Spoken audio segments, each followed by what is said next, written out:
प्यारे विद्यार्थियों, आज के वीडियो लेक्चर में हम लोग कोऑर्डिनेशन कंपाउंड के हाइब्रिडाइजेशन और उसके ज्योमेट्री का अध्ययन करेंगे, जो बड़ा ही महत्वपूर्ण है। इससे हमेशा बोर्ड में जेईई नीट के एग्जाम में प्रश्न पूछे जाते हैं, तो इसे ध्यान से आप पढ़ेंगे ताकि जो भी कंफ्यूजन हो आपका समाप्त हो सके।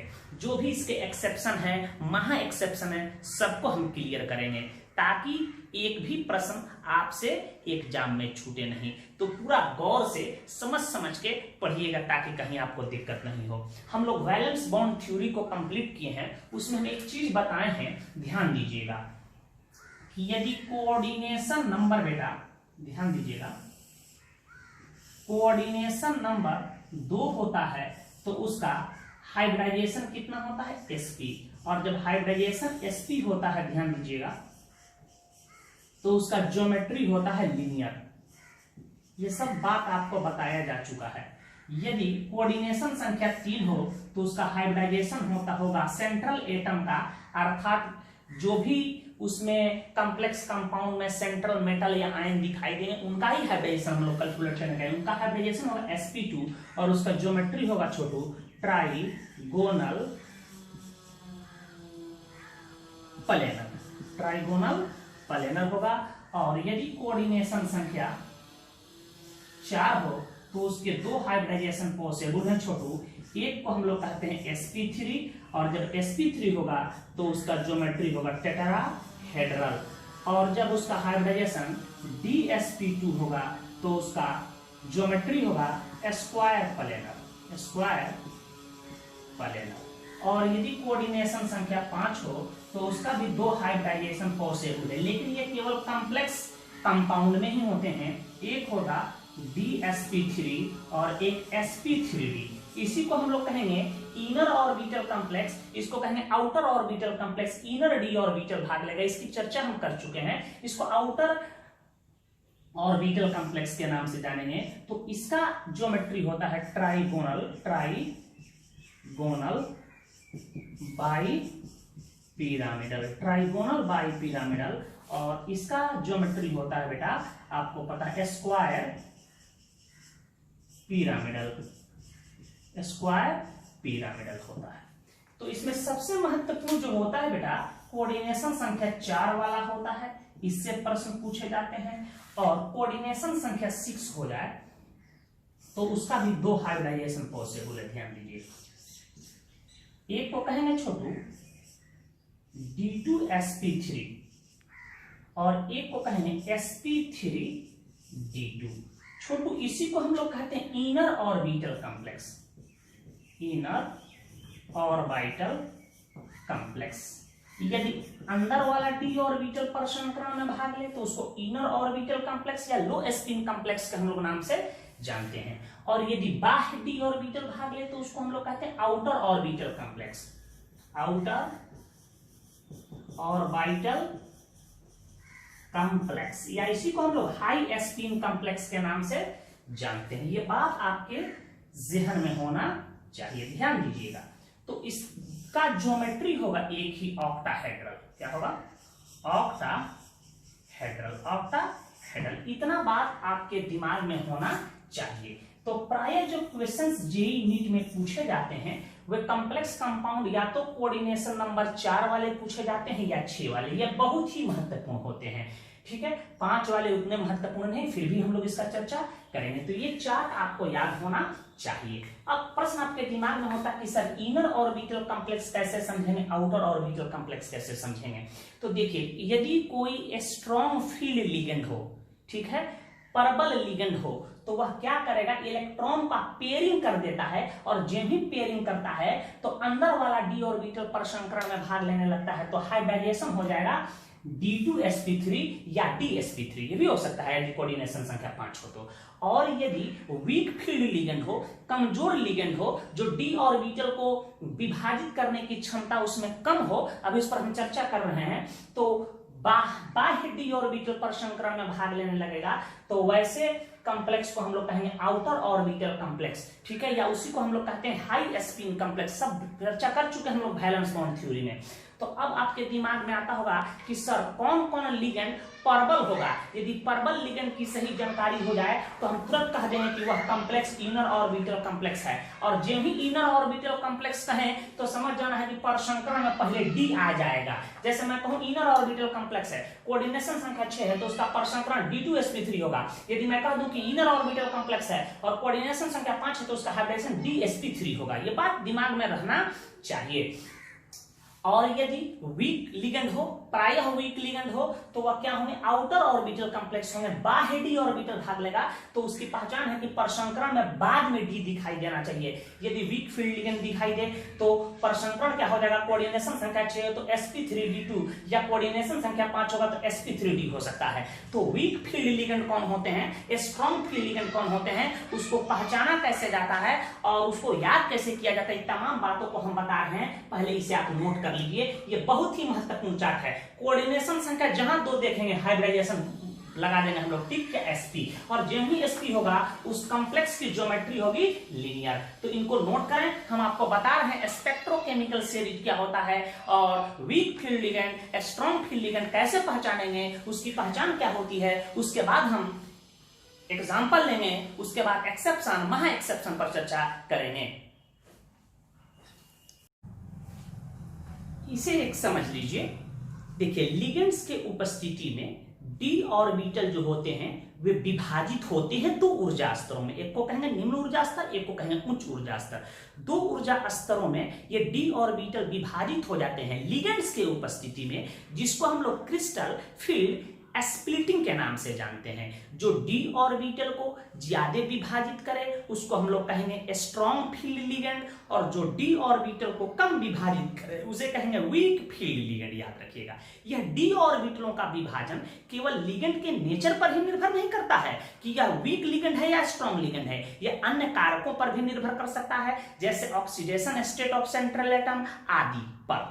दूसरी चीज समझिए, इन 2 ऊर्जा स्तर जो होते हैं, निम्न ऊर्जा स्तर और उच्च ऊर्जा स्तर, इन दोनों ऊर्जा स्तरों के जो ऊर्जाओं के अंतर होता है उसी को हम लोग क्रिस्टल फील्ड स्प्लिटिंग एनर्जी या क्रिस्टल फील्ड स्टेबलाइजेशन एनर्जी के नाम से जानते हैं। तो देखिए कैसे विभाजित होता है, इसको ऑलरेडी हम पहले ही बता आपको चुके हैं। यह डी ऑर्बिटल है, ध्यान दीजिएगा, यह डी ऑर्बिटल है। जब यह लिगेंड्स के उपस्थिति में रहता है तो यह 2 ऊर्जा स्तरों में विभाजित हो जाता है। छोटू dxy, dyz, dxz, dx square, y square, dz square orbital. देखो इसी को हम लोग कहते हैं T2g ऑर्बिटल और इसको कहते हैं EG ऑर्बिटल, और इन्हीं 2 डी ऑर्बिटल के सेट्स होते हैं। इन्हीं के ऊर्जाओं के अंतर को क्रिस्टल फील्ड स्टेबलाइजेशन एनर्जी के नाम से जानते हैं, जिसे हम लोग डेल्टा नॉट से सूचित करते हैं। ओ का यहां मतलब है, याद रखिए, ऑक्टाहेड्रल। बात आप समझ गए होंगे। तो यह डी ऑर्बिटलों का विभाजन निर्भर करता है लिगेंड्स के नेचर पर और अन्य कारकों पर भी निर्भर कर सकता है। तो जो ज्यादा विभाजित करेगा उसको हम लोग कहेंगे स्ट्रॉन्ग फील्ड लिगेंड, जो कम विभाजित करेगा उसको कहेंगे वीक फील्ड लिगेंड। तो एक बात को यहां भी आप लिख लीजिएगा, स्ट्रॉन्ग फील्ड लिगेंड, इसको हम लिख देते हैं strong field, strong field ligands, strong field ligand जो क्या करेंगे बेटा, मोर स्प्लिट, ज्यादा विभाजित करेंगे। एक और बात याद रखिएगा, और ये ऐसे जो लिगेंड्स होते हैं वे सेंट्रल मेटल एटम या आयन से मजबूत बंधन का निर्माण करते हैं। और एक होगा WFL, लिख देते हैं weak field ligand, weak field ligand. ये क्या करेंगे मेरे भाई, लेस स्प्लिट करेंगे, यह डी ऑर्बिटल को कम विभाजित करेंगे। ये बात याद रखिएगा। अब देखिए, डी ऑर्बिटल को विभाजित करने के क्रम में जब लिगेंड्स सजे होते हैं उसी के अरेंजमेंट को हम लोग स्पेक्ट्रोकेमिकल सीरीज कहते हैं। ठीक है, तो उसको भी बता रहे हैं, पहले इसे आप नोट कर लीजिए। देखिए एक बात याद रखिएगा नोट के तौर पे, उसके बाद हम स्पेक्ट्रोकेमिकल सीरीज बता रहे हैं। प्रायः वैसा लिगेंड जिसमें डोनर एटम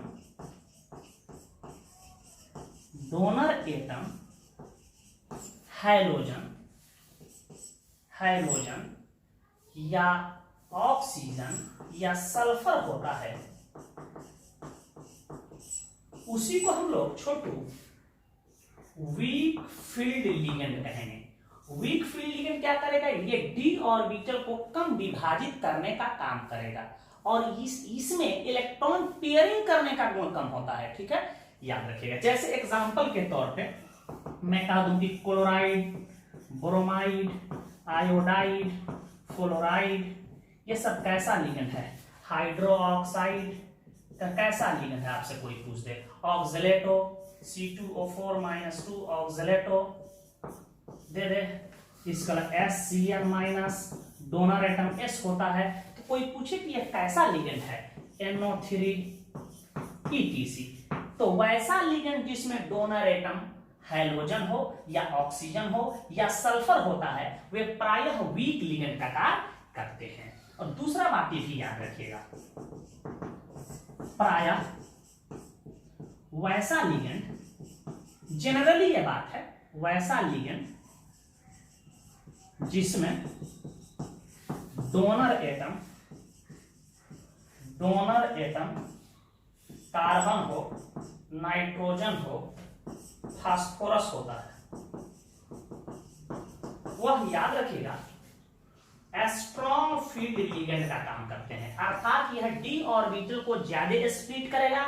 दूसरा बात कि यह सेंट्रल मेटल एटम आयन से स्ट्रॉन्ग बॉन्ड बनाएगा और इनमें इलेक्ट्रॉन पेयरिंग का गुण पाया जाता है। यदि किसी कॉम्प्लेक्स कंपाउंड में सेंट्रल एटम से स्ट्रॉन्ग फील्ड लिगेंड जुड़ा हुआ है तो वह क्या करता है, डी ऑर्बिटल में उपस्थित इलेक्ट्रॉन को पेयरिंग करने का काम कर देगा, चाहता है कि इसको पेयर कर दें हम। ठीक है, जैसे एग्जांपल के तौर पे, जैसे मैं कहूं साइनाइड आयन, कोई पूछे बता कैसा है, कहिएगा स्ट्रॉन्ग फील्ड लिगेंड है, इसमें डोनर एटम कार्बन होता है, नाइट्रोजन भी हो सकता है आइसोसाइनाइड के सेंस में। मैं कहूं NO2, बताओ ये कैसा लिगेंड है? CO कैसा लिगेंड है? EN कैसा लिगेंड? इथेनॉल का 2 डाइएमीन या बाइडेंटेट लिगेंड है, इसमें डोनर एटम नाइट्रोजन होता है। NH3 कैसा लिगेंड है बताओ? पायराडीन कैसा लिगेंड है बताओ? इसमें डोनर एटम N होता है। डाई पायराडीन कैसा लिगेंड होता है बताओ? इसी के अलावा देते ट्राइफिनाइल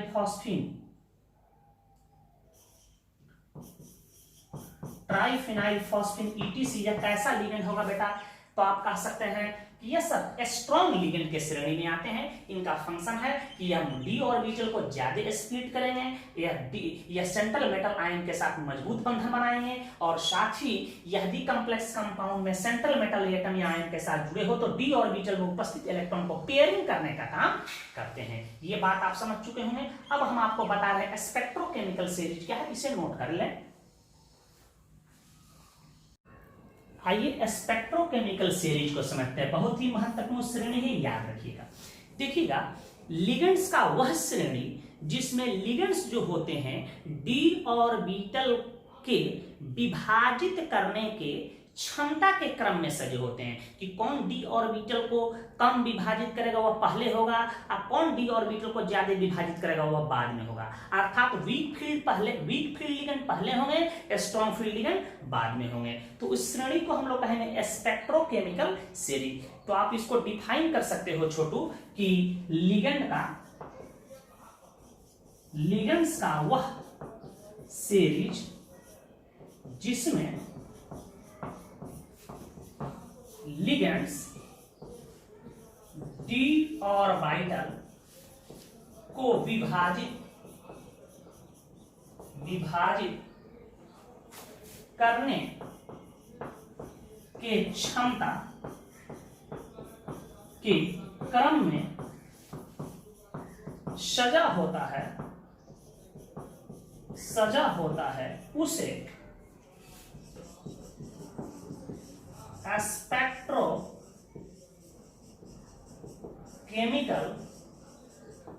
सीरीज कहा जाता है। अलग अलग पुस्तकों में स्पेक्ट्रोकेमिकल सीरीज को अलग अलग दे दिया होगा, अर्थात लिगेंड की तो संख्या बहुत ज्यादा है, सब लिगेंड को सजाना तो मुश्किल, हाँ प्रमुख लिगेंड को सजाया गया है। तो स्पेक्ट्रोकेमिकल सीरीज को कैसे याद रखिएगा, ठीक है, ध्यान दीजिएगा।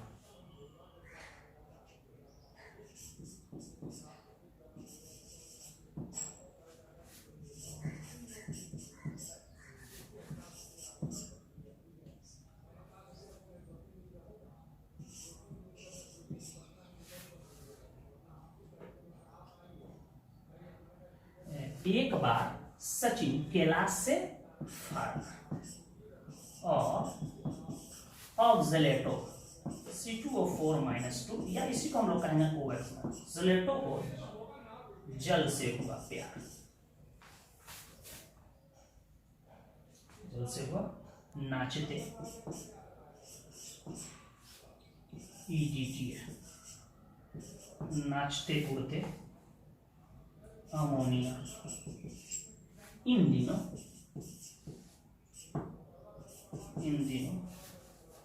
नॉर्थ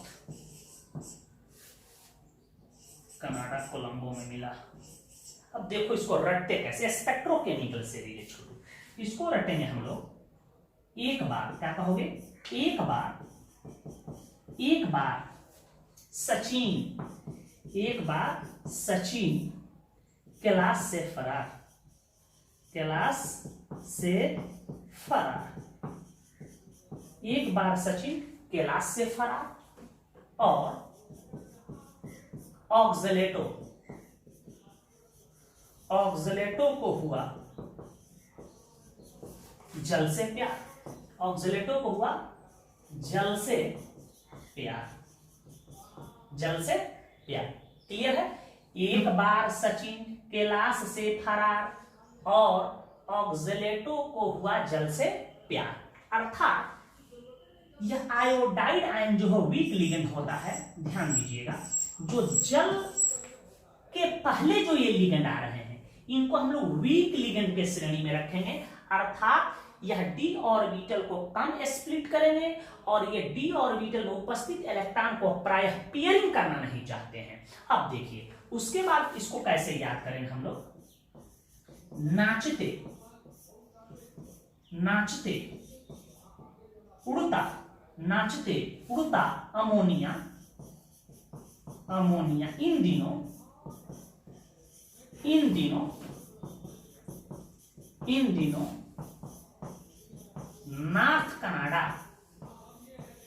नॉर्थ कनाडा कोलंबो में मिला।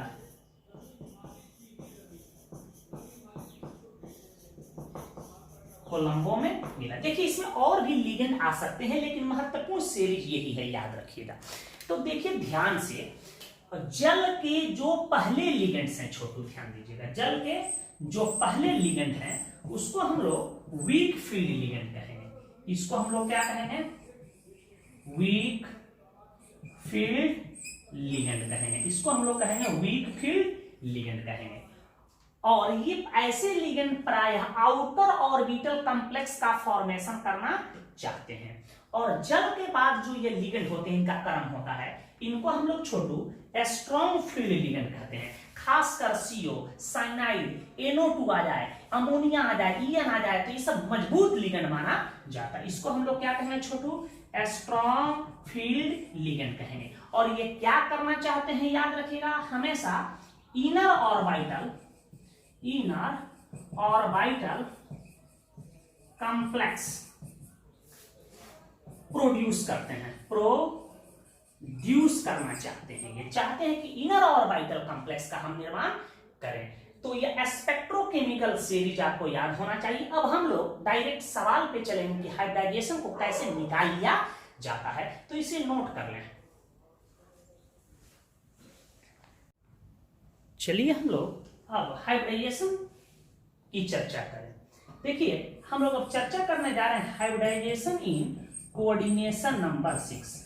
वैसे कॉम्प्लेक्स कंपाउंड के हाइब्रिडाइजेशन को पहले देखेंगे जिसका कोऑर्डिनेशन नंबर 6 हो। ध्यान दीजिएगा, पहले हम लोग ऑब्जेक्टिव टाइप क्वेश्चन को कवर करेंगे। केस 1, यदि कोऑर्डिनेशन नंबर 6 हो और स्ट्रॉन्ग फील्ड लिगेंड दिखाई दे, या स्ट्रॉन्ग फील्ड लिगेंड से वह सेंट्रल एटम जुड़ा हो, तो इस परिस्थिति में याद रखिएगा हमेशा हाइब्रिडाइजेशन D2sp3 होगा। और वह कॉम्प्लेक्स कैसा होगा, इसी को हम लोग कहते हैं इनर ऑर्बिटल कॉम्प्लेक्स होगा। प्रायः अपवाद भी कुछ होते हैं तो उसका भी हम ट्रिक्स बता रहे हैं, कैसे आप पकड़ लीजिएगा। एग्जाम्पल के तौर पे हम दे रहे हैं कुछ उदाहरण। देखिए जैसे K4Fe6 दे दे, K4Fe का होल 6 दे दे, याद रखिएगा। पोटेशियम फेरोसाइनाइड, या इसी को आयन के फॉर्म में दे दे, FeCN का होल 6 4 माइनस। देख रहे हैं कि कोऑर्डिनेशन संख्या 6 है और यहाँ साइनाइड हो, कार्बोनिल ग्रुप हो, NO2 हो, मजबूत लिगेंड में यही सब आते हैं। साइनाइड हो सकता है, NO2 हो सकता है, CO हो सकता है, अमोनिया हो सकता है, इथेल 1,2 डाइएमीन। जल के जो बाद जो लिगेंड आते हैं उसको हम लोग स्ट्रॉन्ग फील्ड लिगेंड कहते हैं। यदि strong field ligand central atom से जुड़ा हो और कोऑर्डिनेशन नंबर 6 आ जाए तो प्रायः उस सेंट्रल एटम या आयन का हाइब्रिडाइजेशन D2sp3 होगा, अर्थात वह इनर ऑर्बिटल कॉम्प्लेक्स होगा। यहां देख रहे हैं कि साइनाइड एक स्ट्रॉन्ग लिगेंड है, कोऑर्डिनेशन संख्या 6 है, तो कह सकते हैं कि सर इसमें Fe का हाइब्रिडाइजेशन कितना होगा, D2sp3। कोई पूछे कि इसमें बताओ इसका D की हाइब्रिडाइजेशन क्या होगा, D2sp3 होगा। इसका भी कोई पूछे हाइब्रिडाइजेशन क्या होगा, D2sp3 होगा। आगे आ रहे हैं, याद रखिएगा यह पोटेशियम फेरोसाइनाइड याद रखिएगा डायामैग्नेटिक नेचर का होता है बेटा, डाया मैग्नेटिक नेचर का। वैसे मैग्नेटिक नेचर अभी हम निकाल के दिखा रहे हैं कि कैसे हाइब्रिडाइजेशन इसका D2sp3 हो। अभी तो हम ऑब्जेक्टिव बता रहे हैं, बना के हम दिखाएंगे कि कैसे D2sp3 ही आएगा, ठीक है। क्योंकि साइनाइड आयन जो होता है इलेक्ट्रॉन को पेयरिंग कर देता है, अंदर वाला d ऑर्बिटल भाग लेने लगता है परसंकरण में। इसी प्रकार हम और उदाहरण दे रहे हैं, ध्यान दीजिएगा। मैं कहूं कि K3FeCN6 पोटेशियम फेरिसाइनाइड दे दे, या कह दे FeCN का होल 6, FeCN का होल 6 3 माइनस। इसको कहते हैं पोटेशियम फेरिसाइनाइड या फेरिसाइनाइड। यहाँ भी स्ट्रॉन्ग लिगेंड है, कोऑर्डिनेशन संख्या 6 है, तो इसमें भी Fe का हाइब्रिडाइजेशन कितना होगा बेटा, Fe का हाइब्रिडाइजेशन क्या होगा, D2sp3 होगा। और याद रखिएगा यह वीकली पैरामैग्नेटिक होता है, ठीक है, यह वीक पैरामैग्नेटिक होता है, बहुत ही कमजोर पैरामैग्नेटिक होता है। और आपको पता है जब इनर ऑर्बिटल कॉम्प्लेक्स होते हैं तो जनरली वे डायामैग्नेटिक ही होते हैं। हाँ, कोई कोई पैरामैग्नेटिक हो सकता है। तो जनरली जितने भी इनर ऑर्बिटल कॉम्प्लेक्स होंगे, पहले तो याद रखना है कि वह प्रायः डायामैग्नेटिक होंगे, ठीक है, प्रायः मैग्नेटिक पैरामैग्नेटिक हो सकते हैं, याद रखिएगा। इसी प्रकार और हम एग्जांपल ले रहे हैं, ध्यान दीजिएगा। मैं कह दूं MnCN का होल 6, MnCN का होल 6, मैं कह दूं 3 माइनस, मैं कह दूं MnCN का होल 6 3 माइनस। इसमें Mn का हाइब्रिडाइजेशन आप देखते देखते मजबूत लिगेंड का दीजिएगा, D2sp3 होगा, D2sp3 होगा। इसके अलावा CrCN का होल 6, एग्जाम देते रहे सब मजबूत हम लिगेंड ले रहे हैं। मैं कह दूं COCN का होल 6, COCN का होल 6 -3। ये सब कैसे होंगे बेटा, सब हमारे इनर ऑर्बिटल कॉम्प्लेक्स और सब में सेंट्रल एटम का हाइब्रिडेशन D2sp3 होगा। एक चीज और याद रखिएगा, मजबूत लिगेंड का और भी एग्जांपल हम ले रहे हैं। यहाँ देखिए CO, यानी बहुत ही महत्वपूर्ण केमिकल है, Cl3 ऐसे दे दे कॉम्प्लेक्स, या इसी को लिख दे ऐसे CONH3 का होल 6, NH3 का होल 6, और इस पे कितना चार्ज रहेगा बेटा 3+। कोई पूछे कैसा कॉम्प्लेक्स है, इसके अलावा भी हम ले रहे हैं यहाँ CrNH3 का होल 6 3+, CrCO का होल 6। देख रहे हैं कि हम मजबूत लिगेंड है, ETC हो सकते हैं, याद रखिएगा। अभी आ रहे हैं हम एक्सेप्शन के दुनिया में, देख रहे हैं कि मजबूत लिगेंड दिखाई दे रहे हैं सब, और कोऑर्डिनेशन संख्या 6 है, तो इनमें हाइब्रिडाइजेशन क्या होगा, D2sp3 होगा। और इसकी ज्योमेट्री क्या होगा, सबको पता है बेटा, क्या होगा, ऑक्टाहेड्रल होगा, ऑक्टाहेड्रल होगा। और कोई पूछ दे कि बताइए कैसा कॉम्प्लेक्स होगा, तो लो स्पिन लो स्पिन, या इसी को हम लोग कहते हैं इनर ऑर्बिटल कॉम्प्लेक्स होगा, इनर ऑर्बिटल कॉम्प्लेक्स होगा। आइए हम कुछ और उदाहरण लेते हैं कि यदि कोऑर्डिनेशन संख्या 6 ही हो और यदि वीक लिगेंड भी कोई कहीं कहीं रहता है तो वह भी हमारा इनर ऑर्बिटल कॉम्प्लेक्स होता है, उसमें भी D2sp3 हाइब्रिडाइजेशन होता है। तो वे सवाल जब पूछे जाते हैं तो बच्चे गलती कर देते हैं, तो उसको मैं क्लियर कर रहा हूं, पहले इसे नोट कर लें आप। नोट में यह महा एक्सेप्शन याद रखिएगा, ध्यान दीजिएगा, बहुत ही महत्वपूर्ण बात है, ठीक है। समुद्र से मोती चुन के हम आपके लिए लाए हैं, यहां ध्यान दीजिएगा।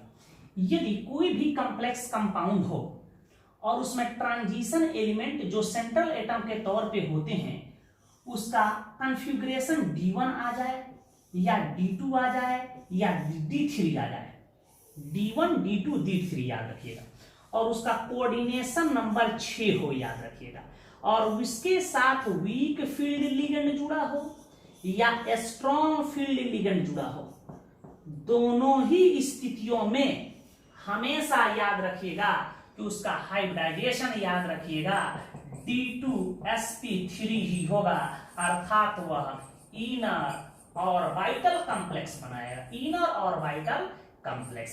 जेई में इससे प्रश्न कभी कभी पूछ दिए जाते हैं, वीक फील्ड लिगेंड दे देगा और आप मार दीजिएगा हाइब्रिडाइजेशन क्या, sp3d2, याद रखिएगा। तो वीक फील्ड लिगेंड हो या स्ट्रॉन्ग फील्ड लिगेंड हो, कोऑर्डिनेशन संख्या 6 हो और उसका कॉन्फ़िगरेशन D1 D2 D3 आ जाए, तो उस स्थिति में उसका हाइब्रिडाइजेशन D2sp3 ही होगा। हम एग्जांपल ले रहे हैं, ध्यान दीजिएगा। कुछ और भी महा एक्सेप्शन को हम ट्रिक्स के माध्यम से आपको रटवाएंगे। जैसे मैं कह दूं CrOX का होल 3 -3, यहां ध्यान दीजिएगा। अब यहां देखिए वीक लिगेंड दिखाई दे रहा है ऑक्सलेट, और कोऑर्डिनेशन संख्या 6 है, 3 दूनी के 6, इसमें डोनर एटम तो होता है। लड़का इसका हाइब्रिडाइजेशन क्या कर देगा, कर देगा नहीं, इसका सर हाइब्रिडाइजेशन होना चाहिए sp3d2, चूंकि कोऑर्डिनेशन संख्या 6 है और वीक लिगेंड है तो आउटर ऑर्बिटल कॉम्प्लेक्स होना चाहिए, लेकिन यह होता है इनर ऑर्बिटल कॉम्प्लेक्स। देख लीजिए यहाँ क्रोमियम किस स्टेज में है, क्रोमियम की ऑक्सीडेशन स्टेट 3 दूनी के 6, इधर जाएगा तो -6 में से 3 गया +3 अवस्था में है। ध्यान से समझ लीजिए, इसका हम इलेक्ट्रॉनिक विन्यास लिख रहे हैं तो आर्गन 3d4s 18 1 19 19 5 24, 3 इलेक्ट्रॉन को मैंने निकाल दिया। यहां देखिए आर्गन और यहां बच गया 3d3। यहां हमारा क्रोमियम का कॉन्फ़िगरेशन कितना है, 3d3 है, और यहां वीक फील्ड लिगेंड जुड़ा हुआ है, तो फिर भी वीक फील्ड लिगेंड जुड़ा है तो फिर भी इसमें क्रोमियम का हाइब्रिडाइजेशन क्या होगा, D2sp3 होगा। कभी भी इसमें क्रोमियम का हाइब्रिडाइजेशन आपको नहीं टिक करना है, sp3d2 गलत है, याद रखिएगा। वीक फील्ड लिगेंड है फिर भी इसका हाइब्रिडाइजेशन होगा D2sp3, महा एक्सेप्शन है, इसको दिमाग में बैठा लीजिएगा। इसके अलावा और भी एग्जांपल है, जैसे TiH2O का होल 6 +3, यहां ध्यान दीजिएगा, यहां भी वीक लिगेंड जुड़ा हुआ है। कोई पूछे टाइटेनियम का हाइब्रिडाइजेशन तो बहुत लोग मार देंगे sp3d2, गलत है। यह एक्सेप्टेड होता है, देखने से लगता है कि हाइब्रिडाइजेशन sp3d2 होगा, लेकिन यह भी इनर ऑर्बिटल कॉम्प्लेक्स है। इसमें टाइटेनियम का जो कॉन्फ़िगरेशन है आप 3d2 आएगा, चेक कर लीजिए। यहां टाइटेनियम का परमाणु संख्या 22 होता है, आर्गन 18, 3d4s 18 तो 20 तो 22, 18 तो 20 तो 22 -3 इलेक्ट्रॉन को हम निकाल देते हैं, यह बच गया आर्गन 3d1 हो रहा है। देख रहे हैं कि यहाँ कॉन्फ़िगरेशन 3d1 हो रहा है, तो हमारा d1 आना चाहिए, d2 आना चाहिए, d3 आना चाहिए, तो क्या होगा, यहाँ देख रहे हैं कि यह भी हमारा कैसा कॉम्प्लेक्स है, इनर ऑर्बिटल कॉम्प्लेक्स है। एक और एग्जांपल ले लेते हैं हम, ध्यान दीजिएगा। वेनाडियम H2O का होल 6 3+, यहां भी देख रहे हैं तो वीक लिगेंड दिखाई दे रहा है। बेटा कितना लिगेंड दिखाई दे रहा है, वीक लिगेंड दिखाई दे रहा है, वीक लिगेंड दिखाई दे रहा है। तो आप क्या कीजिएगा, फटाक से आपको सबसे पहले इसका ऑक्सीडेशन स्टेट निकालना है। वेनाडियम यहाँ किस अवस्था में है, वेनाडियम +3 अवस्था में है। यहाँ टाइटेनियम किस अवस्था में है, 3 अवस्था में है। तो इसका हम लोग लिख लेते हैं आर्गन 18 3D 4 ऐसा 18 2 20, 20 और 3 23, 23 में से हम कितना इलेक्ट्रॉन निकाल दें, 3 इलेक्ट्रॉन निकाल दें, आर्गन 3D2 बचा। यहाँ हमारा वेनाडियम का कॉन्फ़िगरेशन 3D2 है, तो यहाँ देख रहे हैं 3D2 भी आ जाएगा। तो उसमें वीक लिगेंड जुड़े हो या आपको स्ट्रॉन्ग लिगेंड जुड़े हो, सबका हाइब्रिडाइजेशन क्या होगा बेटा, D2sp3। और यह कैसा कॉम्प्लेक्स होगा, inner orbital complex, inner orbital complex. एक और होता है CO कोबाल्ट OX का होल 3 -3। अब इसको कैसे हम रटेंगे, इसको भी रटवाते हैं, भी जेई में पूछा है कि इसमें कोबाल्ट का हाइब्रिडाइजेशन बताओ। बहुत लोग मार देंगे कि आउटर ऑर्बिटल कॉम्प्लेक्स, लेकिन ये भी होता है इनर ऑर्बिटल कॉम्प्लेक्स। तो इसको भी हम ट्रिक्स के माध्यम से रटवा रहे हैं। तो यहाँ वीक लिगेंड भी दिखाई दे रहे हैं, फिर भी यह इनर ऑर्बिटल कॉम्प्लेक्स होते हैं। इनमें सेंट्रल एटम का हाइब्रिडाइजेशन D2sp3 होता है। तो इसे नोट करें, आगे बढ़ रहे हैं। केस नंबर 2 को समझिए। यदि कोऑर्डिनेशन नंबर 6 ही हो और वीक फील्ड लिगेंड जुड़े हो सेंट्रल मेटल एटम से, तो इस परिस्थिति में प्रायः हाइब्रिडाइजेशन sp3d2 होता है। sp3d2 हो गया और बाह्य डी ऑर्बिटल भाग ले रहा है, तो इसको कहेंगे आउटर ऑर्बिटल कॉम्प्लेक्स का फॉर्मेशन करेगा।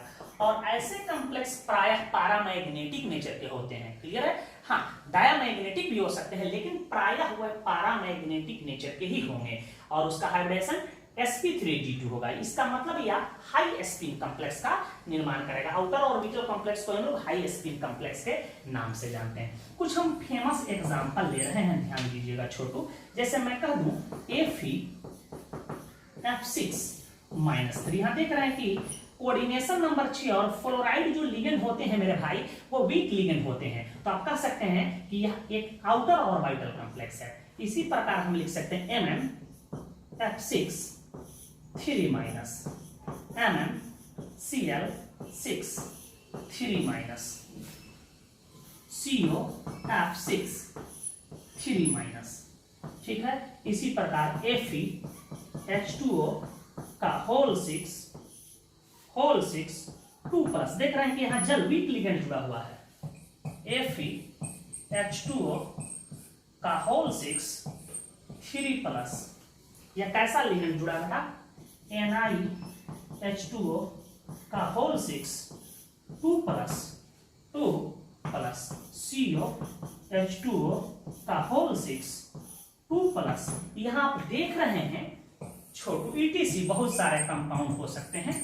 यहां सबका कोऑर्डिनेशन संख्या 6 है, लेकिन देख रहे हैं कि सब में वीक लिगेंड जुड़े हुए हैं। तो आप कह सकते हैं इसमें सेंट्रल एटम का हाइब्रिडाइजेशन क्या होगा। सेंट्रल एटम का हाइब्रिडाइजेशन बिना दिमाग लगाए आपको लिख देना है sp3d2 होगा। इसका ज्योमेट्री तो वही होगा, ऑक्टाहेड्रल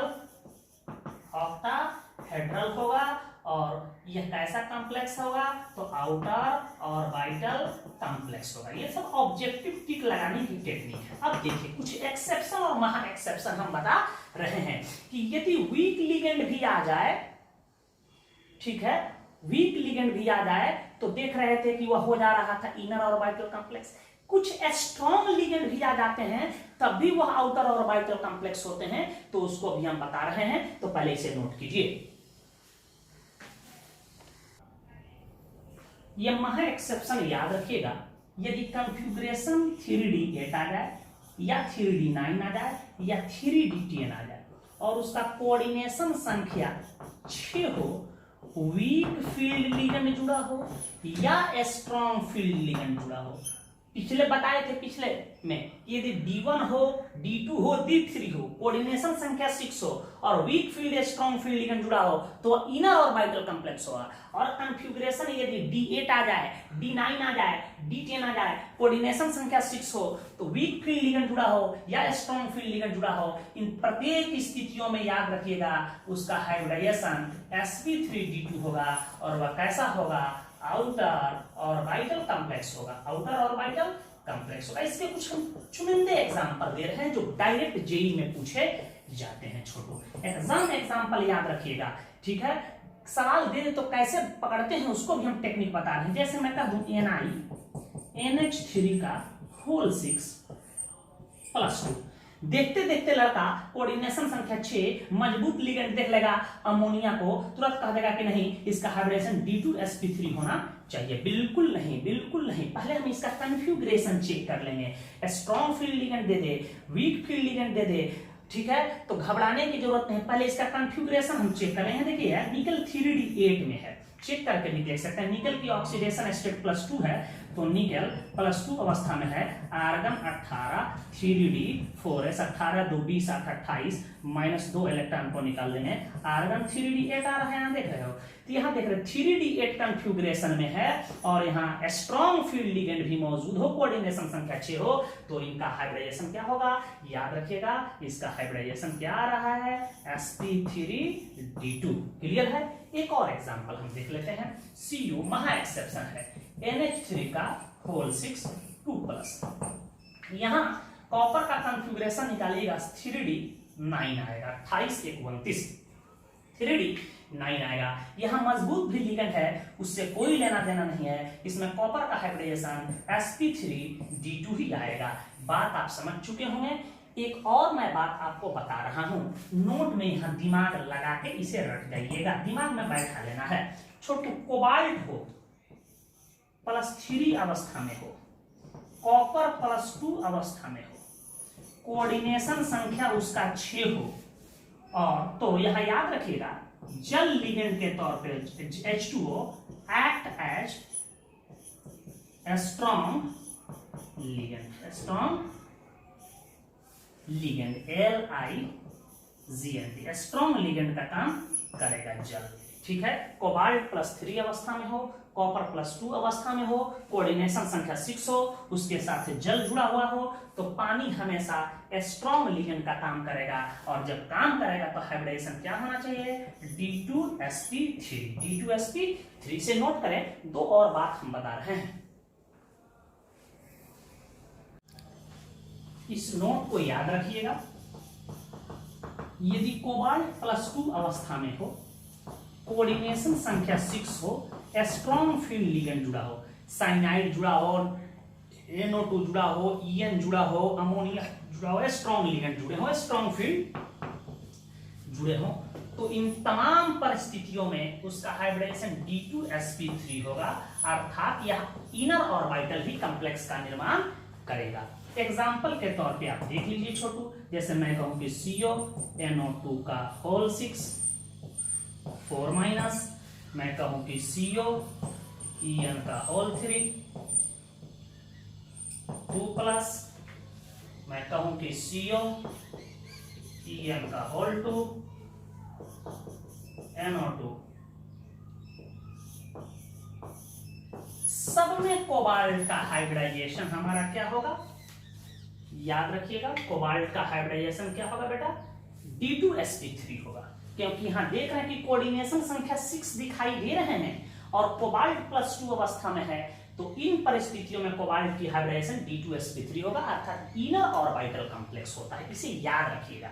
एक बहुत ही महत्वपूर्ण हम ट्रिक्स बताने जा रहे हैं, जो जेईई में इससे प्रश्न पूछे जाते हैं और आसानी से आप टिक लगा दीजिएगा। तो उसको ध्यान से देखिए कि हम क्या बताने जा रहे हैं। ये ट्रिक याद रखिएगा, ठीक है।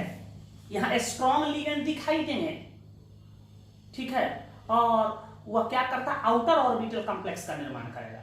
वीक लिगेंड दिखाई देंगे, इनर ऑर्बिटल कॉम्प्लेक्स का निर्माण करता है, तो इसमें कंफ्यूजन होने लगता है, इसलिए इस ट्रिक्स को बना दिया गया। ध्यान दीजिएगा।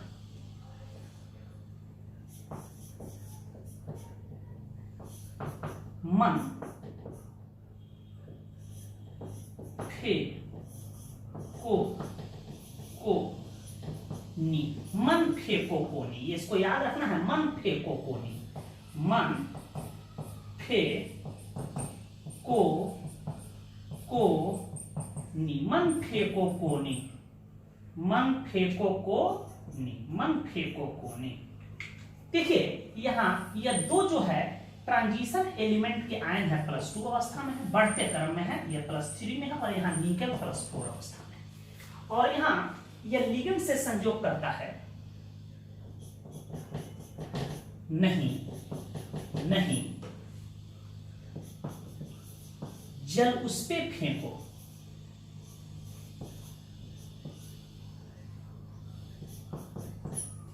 इसको रटने की ट्रिक्स याद रखिएगा।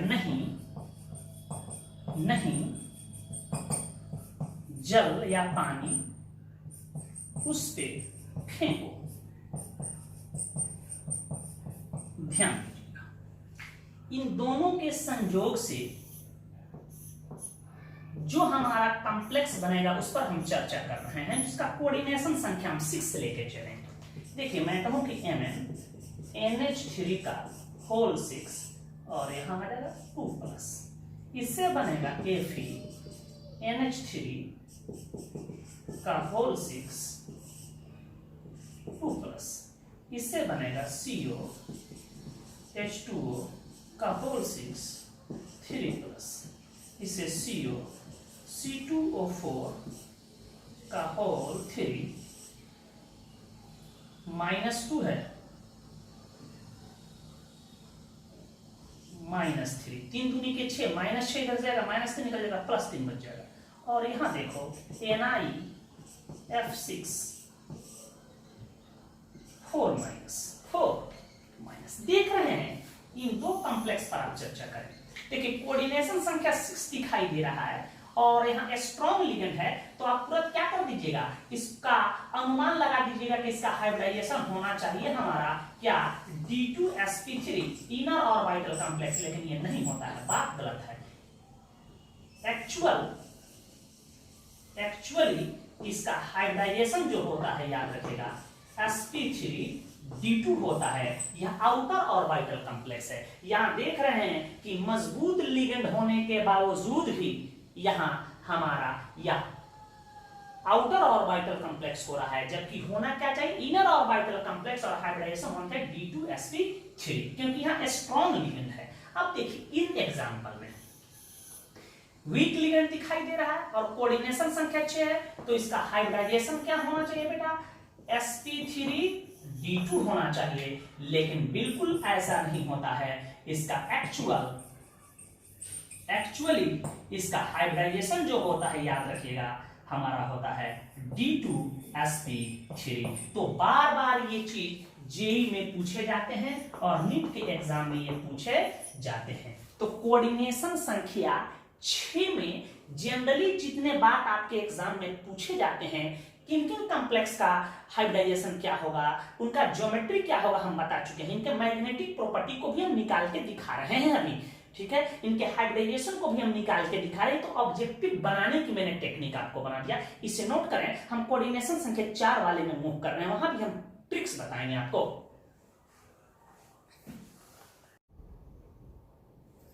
चलिए हम लोग देखते हैं हाइब्रिडाइजेशन इन कोऑर्डिनेशन नंबर 4। यदि किसी कॉम्प्लेक्स का कोऑर्डिनेशन नंबर 4 हो तो उसका हाइब्रिडाइजेशन क्या क्या हो सकता है। केस नंबर 1 याद रखिएगा, बहुत ही महत्वपूर्ण है। यदि कोऑर्डिनेशन संख्या 4 हो और स्ट्रॉन्ग फील्ड लिगेंड जुड़े हुए हों, तो इस दशा में उसका हाइब्रिडाइजेशन होगा सेंट्रल मेटल एटम आयन का, कोई पूछे DsP2, और DsP2 होता है तो सबको पता है कि उसका ज्योमेट्री कैसा होता है, स्क्वायर प्लेनर होता है। एग्जाम्पल के तौर पे बड़ा ही महत्वपूर्ण है NiCN का होल 4-2, कई बार पूछा गया है, याद रखिएगा। और याद रखिएगा डायामैग्नेटिक नेचर का होता है। वैसे मैग्नेटिक प्रॉपर्टी हम निकाल के दिखाएंगे कैसे डायामैग्नेटिक होता है। देख रहे हैं कि स्ट्रॉन्ग लिगेंड है और कोऑर्डिनेशन संख्या 4 है, तो हाइब्रिडाइजेशन क्या होगा, DsP2। इसके अलावा PdCN का होल 4-2, यहां देख रहे हैं कि स्ट्रॉन्ग लिगेंड है, कोऑर्डिनेशन संख्या 4, हाइब्रिडाइजेशन क्या होगा, DsP2। यहां देख रहे हैं कि Cu है NH3 का होल 4 2+ देख रहे हैं। यहां देख रहे हैं कि छोटू हमारा कोऑर्डिनेशन संख्या 4 है, मजबूत लिगेंड है, तो ये सब कैसे हो सकते हैं छोटू, याद रखिएगा ये सब हो सकते हैं स्क्वायर प्लेनर ज्योमेट्री वाले कॉम्प्लेक्स, और इसमें हाइब्रिडाइजेशन क्या होगा, DsP2 होगा, और उसका ज्योमेट्री क्या होगा, स्क्वायर प्लेनर होगा। एक चीज नोट में बहुत ही महत्वपूर्ण, कोई ऐसा कंपटीशन नहीं है जिसमें ये नहीं देता है। जेई में कई बार पूछा गया, बिहार बोर्ड 2018 में क्वेश्चन इससे पूछे गए हैं, ध्यान दीजिएगा। प्लेटिनम +2 अवस्था में हो या प्लेडियम +2 अवस्था में हो, क्यों होते हैं सबका कारण क्लियर करेंगे। अभी कारण नहीं, ऑब्जेक्टिव क्वेश्चन पकड़ना आप सीखिए। प्लेटिनम और प्लेडियम +2 अवस्था में हो और इनका कोऑर्डिनेशन संख्या बेटा 4 हो, इससे स्ट्रॉन्ग फील्ड लिगेंड जुड़े हों या वीक फील्ड लिगेंड जुड़े हों, कोई लेना देना आपको नहीं है।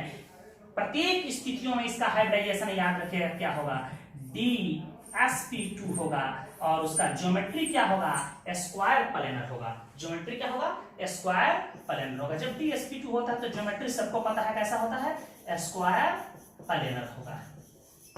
देखिए बहुत लोग गलत करके चले जाते हैं, जैसे मैं कहूं कि PTCl का होल 4-2, कई बार पूछा गया कि इसकी ज्योमेट्री होती है, तो यहां देख रहे हैं कि क्लोराइड लिगेंड के तौर पे जुड़ा हुआ है और वीक लिगेंड है, बहुत लोग मान रहे हैं हाइब्रिडाइजेशन sp3, ठीक है, गलत। इसका हाइब्रिडाइजेशन होगा प्लेटिनम का DsP2 और इसका ज्योमेट्री होता है स्क्वायर प्लेनर। इसी प्रकार ये बिहार बोर्ड में पूछा गया है PDCl का होल 4-2, इसकी भी ज्योमेट्री होती है स्क्वायर प्लेनर। बहुत लोग टेट्राहेड्रल मार के चले आए थे, ध्यान दीजिएगा।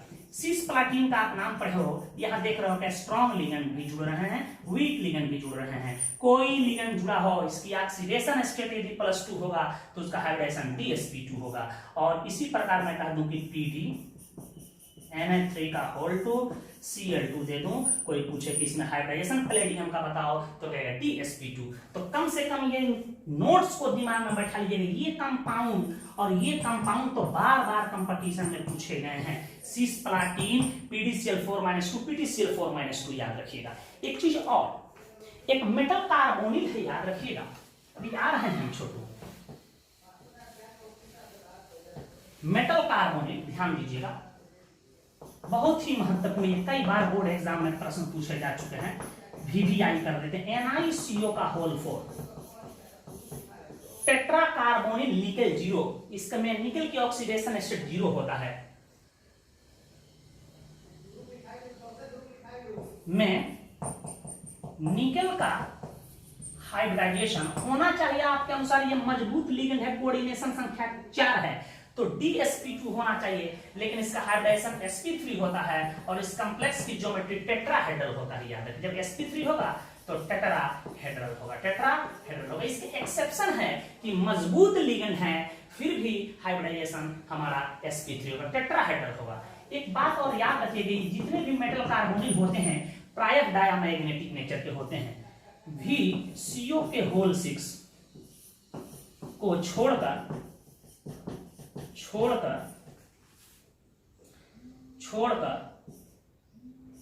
सभी मेटल कार्बोनिल डायमैग्नेटिक नेचर के होते हैं, इसे नोट करें। हम चलते हैं, यदि वीक लिगेंड जुड़ा हो और कोऑर्डिनेशन संख्या उसका 4 हो तो उसकी हाइब्रिडाइजेशन को कैसे पहचानते हैं, नोट करें।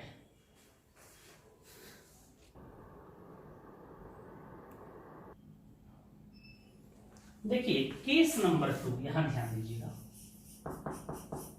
यदि कोऑर्डिनेशन संख्या 4 हो और वीक फील्ड लिगेंड जुड़े हो जनरली, ध्यान दीजिएगा, तो उसका हाइब्रिडाइजेशन याद रखिएगा, उस कॉम्प्लेक्स में सेंट्रल एटम का sp3 होगा और उसकी ज्योमेट्री क्या होगा, टेट्राहेड्रल होगा। उसका ज्योमेट्री कैसा होगा बेटा, ज्योमेट्री टेट्राहेड्रल होगा। एग्जांपल के तौर पे मैं दे दूं, ध्यान दीजिएगा, CuX4-2, जैसे यहां दे सकता है X के जगह पर क्या हो सकता है, chlorine, full chlorine, bromine, iodine हो सकता है। मैं कहूं कि CuCl का होल 4-2, एक एग्जांपल दे दें, ठीक है। यहां दीजिएगा NiX4-2 हैलोजन एटम होना चाहिए, देखो वीक लिगेंड है। इसके अलावा FeCl का होल 4 माइनस 2 कर दे। देखो यहाँ वीक लिगेंड दिखाई दे रहा है, कोऑर्डिनेशन संख्या 4 दिखाई दे रहा है। इसके जगह पर एक और एग्जांपल भी लेते हैं, NiCl का होल 4 माइनस 2, ZnX4 माइनस 2। यहां देख रहे हैं कि सब वीक लिगेंड जुड़े हुए हैं सेंट्रल मेटल एटम या आयन से। ध्यान दीजिएगा, तो इस परिस्थिति में सेंट्रल मेटल एटम या आयन की हाइब्रिडाइजेशन क्या होगा? सबको पता है कि हाइब्रिडाइजेशन क्या होगा, sp3 होगा, और इनका ज्योमेट्री क्या होगा, टेट्राहेड्रल होगा। टेट्राहेड्रल होगा। एक महत्वपूर्ण नोट्स आप अपने दिमाग में याद रखिएगा कि जिंक +2 अवस्था में हो, बहुत ही महत्वपूर्ण नोट्स है।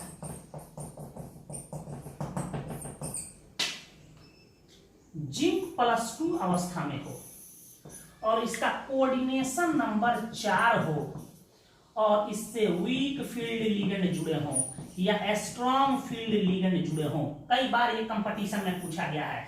प्रत्येक दशाओं में इसका हाइब्रिडाइजेशन sp3 होगा और उस कॉम्प्लेक्स की ज्योमेट्री हमेशा टेट्राहेड्रल होगा। एग्जांपल के तौर पे मैं यहां दे रहा हूं, जैसे मैं कहूं ZnCl का होल 4 माइनस 2, कहिएगा ZnCl का होल 4 माइनस 2, यहाँ जिंक की ऑक्सीडेशन स्टेट +2 आ जाएगा, तो यह टेट्राहेड्रल इसकी ज्योमेट्री होगी। मैं कहूंगा ZnCn का होल 4, मैं कह दूं -2। यहाँ देखिएगा, यहाँ मजबूत लिगेंड है और कोऑर्डिनेशन संख्या 4 है। बहुत लोग इसका हाइब्रिडेशन कैलकुलेट करके मार देंगे DsP2, जो कि गलत है। जिंक हो, कोऑर्डिनेशन संख्या 4 हो, वीक लिगेंड जुड़ा हो या स्ट्रॉन्ग लिगेंड जुड़ा हो, प्रत्येक दशा में हाइब्रिडेशन sp3 ही होगा। जैसे मैं कह दूं ZnNH3 का होल 4, NH3 का होल 4 +2 ETC दे रहे हैं, तो इस प्रत्येक दशाओं में जिंक का हाइब्रिडाइजेशन हमारा sp3 होगा और इन कॉम्प्लेक्स की ज्योमेट्री हमारा क्या होगा बेटा, याद रखिएगा, टेट्राहेड्रल होगा। एक और एक्सेप्शन हम बता रहे हैं कि यदि स्ट्रॉन्ग लिगेंड जुड़े होते हैं फिर भी कुछ ऐसे कॉम्प्लेक्स हैं कोऑर्डिनेशन संख्या 4 वाले जिसकी ज्योमेट्री टेट्राहेड्रल हो जाता है, तो इसे पहले नोट करें, उसको बता रहे हैं। कुछ एक्सेप्शन इसको दिमाग में रख लीजिएगा, ध्यान दीजिएगा, ये बहुत महत्वपूर्ण एक्सेप्शंस हैं। जैसे मैं कहूं कि NiNH3 का होल 4 2 + CuCN का होल 4 3 माइनस, यहाँ कॉपर +1 अवस्था में याद रखिएगा, और NiCO का होल 4। देख रहे हैं कि स्ट्रॉन्ग लिगेंड जुड़ा हुआ है, इसको तो हम बता चुके हैं ऑलरेडी। ये दो NiNH3 का होल 4 स्ट्रॉन्ग लिगेंड है, साइनाइड भी यहाँ स्ट्रॉन्ग लिगेंड है। इसका हाइब्रिडाइजेशन सेंट्रल मेटल एटम का होता है sp3 और उसकी ज्योमेट्री तो आपको पता ही है, टेट्राहेड्रल होगा।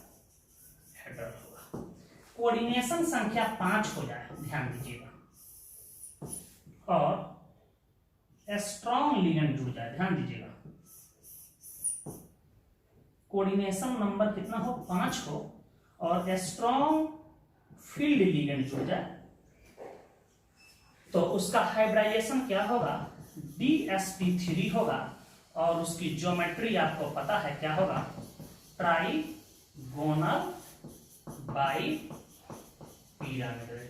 बाइपिरामिडल होगा, कॉम्प्लेक्स कंपाउंडों में ही केवल। एग्जांपल के तौर पे मैं कह दूं FeCO का होल 5, ठीक है, यहाँ Fe का हाइब्रिडेशन DsP3 और इसका ज्योमेट्री होता है ट्राइगोनल बाइपिरामिडल, कई बार पूछा गया है।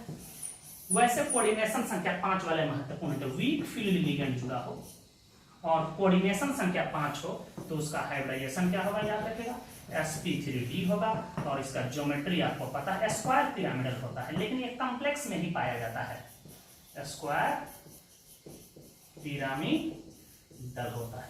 जैसे MnCl का whole 5 3 minus, SbF5 3 minus ETC। यहां देख रहे हैं कि वीक फील्ड लिगेंड दिखाई दे रहा है, कोऑर्डिनेशन संख्या 5 है, तो इसका हाइब्रिडेशन क्या होगा, sp3d होगा। तो मुझे उम्मीद है कि ऑब्जेक्टिव क्वेश्चन को आप आसानी से कर सकते हो, तो इसका हम एक्सप्लेनेशन देखते हैं, शॉर्ट क्वेश्चन कैसे लिखने के लिए दे देगा। कहा देगा कि FeCN का होल 6 3 माइनस के मैग्नेटिक प्रॉपर्टी, हाइब्रिडाइजेशन तथा इसकी ज्योमेट्री की व्याख्या करें। तो इस तरह के प्रश्न को कैसे बनाएंगे, NiCO के होल 4 के मैग्नेटिक प्रॉपर्टी, ज्योमेट्री, हाइब्रिडाइजेशन की व्याख्या करें। तो इस तरह के प्रश्न को कैसे बनाएंगे, पहले हम लोग ऑब्जेक्टिव क्वेश्चन देखते हैं इस आधार पर कि कैसे बोर्ड में पूछे गए हैं या कैसे प्रश्न पूछे जा सकते हैं।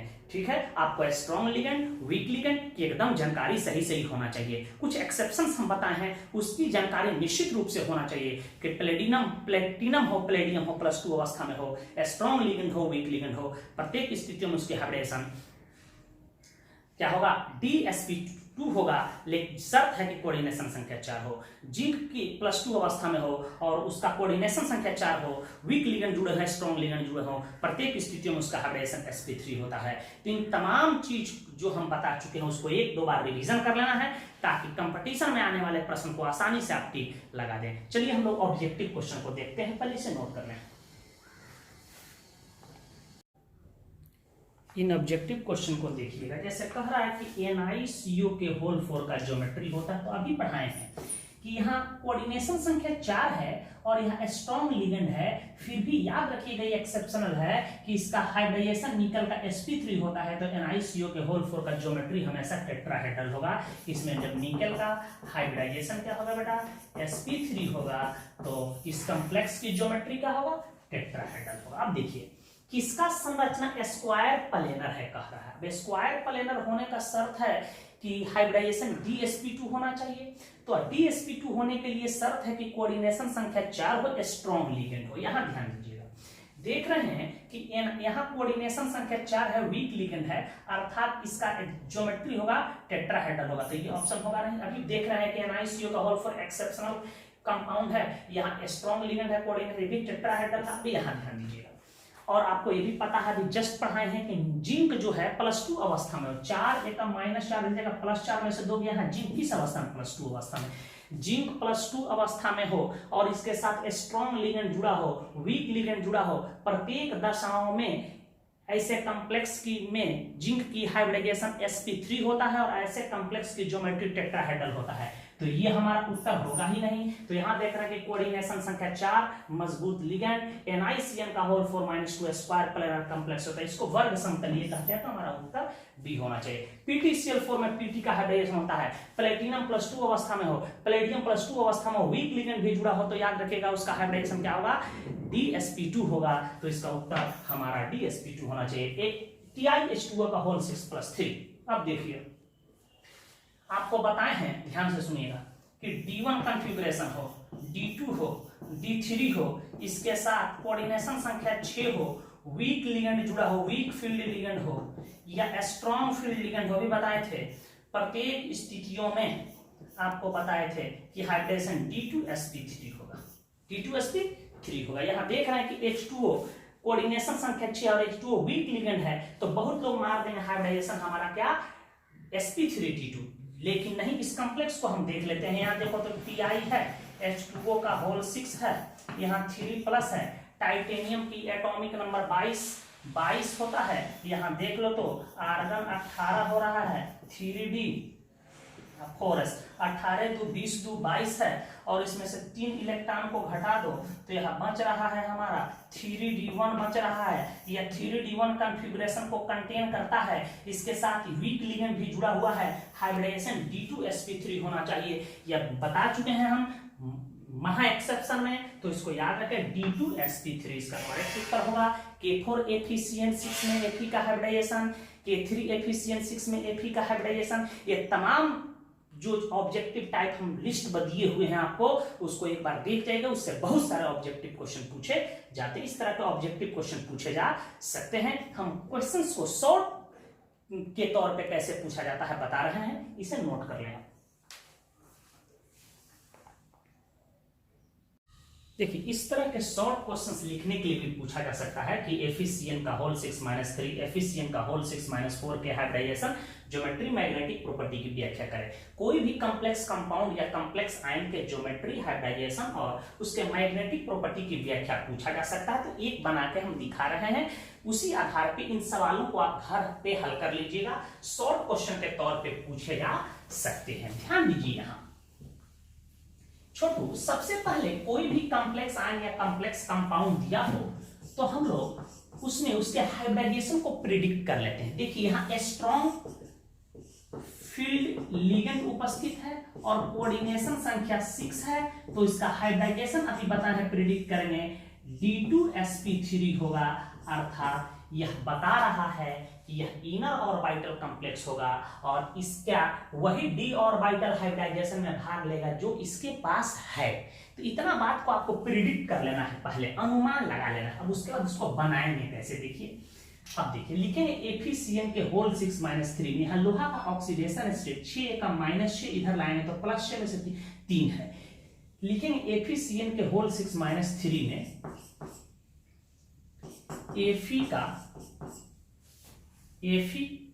Fe का ऑक्सीडेशन स्टेट +3 है, +3 है, ये बात याद रखिएगा,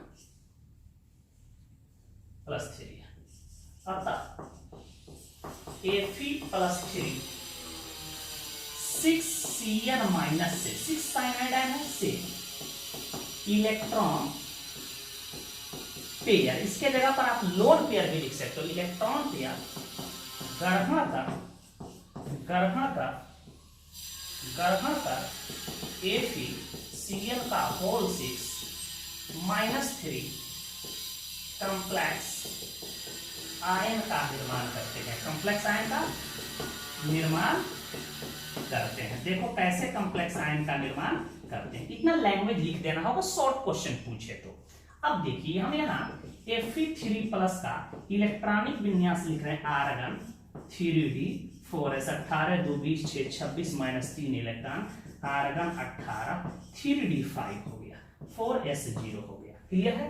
यहाँ देख रहे हैं कि Fe+3 जो ग्राउंड स्टेट में है, जैसे है वैसे ग्राउंड स्टेट में देख रहे हैं 1 2 3 4 5 3d का है, इसमें 5 इलेक्ट्रॉन है, भर देते हैं 1 2 3 4 5।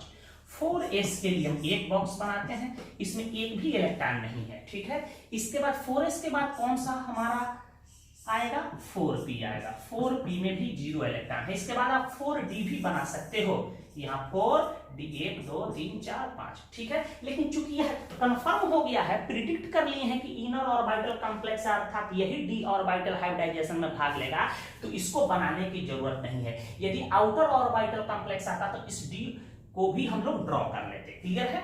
अब यहाँ ध्यान दीजिए, यह तो हमारा ग्राउंड स्टेट में हमारा Fe का यह विन्यास हो गया। अब देखो चूंकि यह साइनाइड आयन एक पर्पल लिगेंड है, यह इस इलेक्ट्रॉन को पेयरिंग कर देगा। क्या करेगा छोटू? पेयरिंग करेगा। यहां लिख सकते हैं आप, चूंकि Cn- एक स्ट्रॉन्ग लिगेंड है, अतः यह इलेक्ट्रॉन को पेयरिंग करेगा, पेयरिंग करेगा हुन्स रूल के प्रतिकूल। तो देखिए क्या हो रहा है, Fe+3 इन कॉम्प्लेक्स में क्या हो रहा है, ध्यान दीजिएगा। यह जब इसको पेयरिंग करेगा तो इस इलेक्ट्रॉन को यहां डाल देगा, इस इलेक्ट्रॉन को उठा के यहां डाल देगा। समझने के लिए हम एरो मार्क बना दिए। देखो अब क्या हो रहा है, 1 2 3 4 5, यह 4s, यह हमारा 4p। अब देखो पेयरिंग कैसे कर रहा है, इस इलेक्ट्रॉन को डाल दिए यहां, इसको डाल दिए यहां, इसको डाल दिए यहां।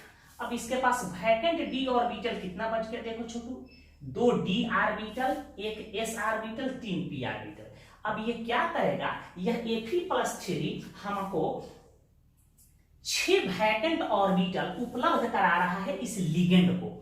क्यों उपलब्ध करा रहा है? ताकि इसके द्वारा डोनेट किए गए इलेक्ट्रॉन पेयर को ग्रहण करे और सेंट्रल मेटल आयन और इस लिगेंड के बीच कोऑर्डिनेट बॉन्ड बना ले। तो देखो आप यहां लिख भी सकते हो कि साइनाइड आयन से यह 2 इलेक्ट्रॉन पेयर को ग्रहण कर लिया, एक और साइनाइड 6 साइनाइड है, ये भी ले लिया। देखो तो इस साइनाइड से ले लिया इलेक्ट्रॉन पेयर, इस साइनाइड से ले लिया, एक और साइनाइड से ले लिया। इसको क्रॉस से हम दिखा रहे हैं ताकि स्पष्ट हो जाए कि यह इस साइनाइड से लिया है या इस साइनाइड से लिया है या इस साइनाइड से। तो देख रहे हैं कि Fe+3 के कौन कौन से ऑर्बिटल हाइब्रिडाइजेशन में भाग ले रहे हैं? तो यहां देखो तो 2 d ऑर्बिटल, 1 s ऑर्बिटल और हमारा 3 p ऑर्बिटल हाइब्रिडाइजेशन में भाग ले रहा है। तो हमारा हाइब्रिडाइजेशन हाइब्रिड ऑर्बिटल का निर्माण होगा। देखो तो यहाँ कौन, D2sp3। क्लियर है? अब यहां ऊपर क्या लिख सकते हैं, ध्यान दीजिएगा।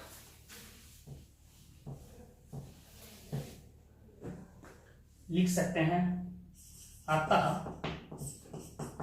FeCN के होल 6 -3 में Fe+3 का हाइब्रिडाइजेशन क्या होगा, D2sp3। ठीक है, D2sp3 कॉम्प्लेक्स कैसा होगा, D2sp3। FeCN 6 - 3 में Fe का हाइब्रिडाइजेशन D2sp3 होगा। और यह इनर ऑर्बिटल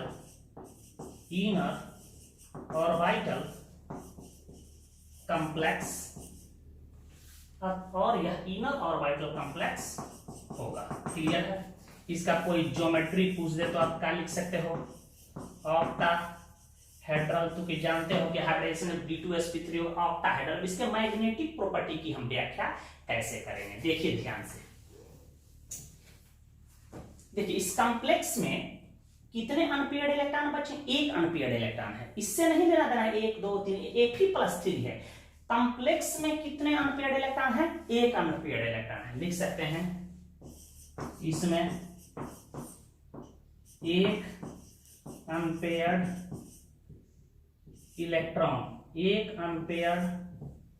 इलेक्ट्रॉन उपस्थित है। अतः FeCN का होल 6 3 पैरामैग्नेटिक नेचर का होगा। छोटू देखिए अब क्या कर सकते हैं, इसको हम मिटा रहे हैं, समझ चुके हैं। अब इसके हम मैग्नेटिक मोमेंट को भी चाहे तो निकाल सकते हैं। इसलिए मैग्नेटिक मोमेंट निकालना हो तो √n × n+2 होता है। यही ना फॉर्मूला होता है मैग्नेटिक मोमेंट का। तो अनपेयर्ड इलेक्ट्रॉन 1 है तो 1 + 2 हमारा bm हो सकता है, बोलो, बराबर √3 bm हो सकता है, 1.732 bm हो सकता है। यह स्पष्ट हो गया कि फेरिसाइनाइड जो आयन है वीकली पैरामैग्नेटिक होता है, या पैरामैग्नेटिक तो होता है, बहुत कमजोर पैरामैग्नेटिक होता है, क्योंकि इसका मैग्नेटिक मोमेंट का मान बहुत कम है, या इसमें अनपेयर्ड इलेक्ट्रॉन 1 है। तो कभी कोई ऐसे क्वेश्चन पूछा जा सकता है कि FeCN के होल 6 - 3 में अनपेयर्ड इलेक्ट्रॉन होते हैं 1। ठीक है, तो इस तरह से आप उत्तर को लिख सकते हैं। दिए गए प्रश्नों का उत्तर आप लिखिएगा, इसे नोट करें।